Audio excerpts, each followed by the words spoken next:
ముఖ్యమంత్రి రేవంత్ కీలక నిర్ణయాలు తీసుకుంటున్నారు. ప్రభుత్వ పార్టీ ప్రక్షాళన దిశగా హైకమాండ్తో చర్చలు చేశారు. డీసీసీల నియామకం పూర్తి కావడంతో మంత్రివర్గంలో మార్పులపై కసరత్తు చేస్తున్నారు. అందులో భాగంగా టీపీసీసీ చీఫ్ మార్పు ఖాయంగా కనిపిస్తోంది. వచ్చే ఎన్నికలే లక్ష్యంగా రేవంత్ వ్యూహాత్మక నిర్ణయాలు తీసుకుంటున్నారు. రాములమ్మకు మంత్రి పదవి ఖాయమని తెలుస్తోంది. ప్రస్తుతం ఉన్న కేబినెట్ లో ఇద్దరిని తొలగించే ఛాన్స్ కనిపిస్తోంది. కొత్తగా ముగ్గురు కేబినెట్ లోకి రానున్నారు. తెలంగాణ మంత్రివర్గంలో కీలక మార్పులకు రంగం సిద్ధమవుతోంది. కొందరు మంత్రుల పనితీరు, వివాదాలు, రాష్ట్రంలో పార్టీ బలోపేతం దిశగా కొత్త వ్యూహాలు కసరత్తు జరుగుతోంది. అందులో భాగంగా మంత్రివర్గంలోకి మరో డిప్యూటీ సీఎంను బీసీ వర్గం నుంచి అవకాశమివ్వాలనే నిర్ణయం తీసుకున్నట్లు తెలుస్తోంది. ఎమ్మెల్సీగా ఉన్న విజయశాంతికి గతంలో ఇచ్చిన హామీ మేరకు మంత్రివర్గంలోకి తీసుకోవాలని డిసైడ్ అయినట్లు సమాచారం.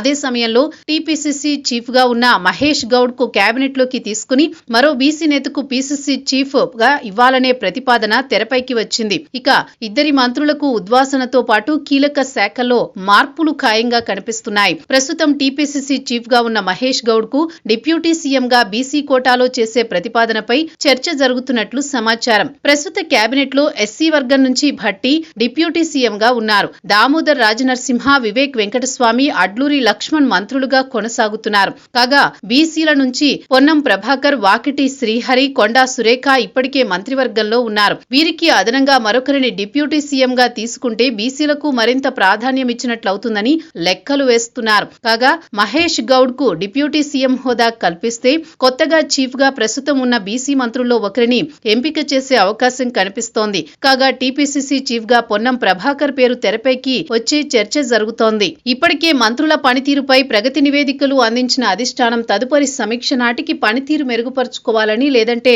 చర్యలు తప్పవని పలువురికి స్పష్టం చేశారు. కానీ మంత్రుల శాఖల్లో సమూల మార్పులు తీసుకురావాలన్న నిర్ణయానికి అధిష్టానం వచ్చింది. వివాదాస్పద వ్యాఖ్యలతో హైకమాండ్ ఆగ్రహం వ్యక్తం చేసిన మంత్రిని తొలగించడం ఖాయంగా కనిపిస్తోంది. ప్రస్తుతం జరుగుతోన్న అసెంబ్లీ సమావేశాలు పూర్తయిన తర్వాత మంత్రివర్గ ప్రక్షాళన జరగనున్నట్లు తెలుస్తోంది.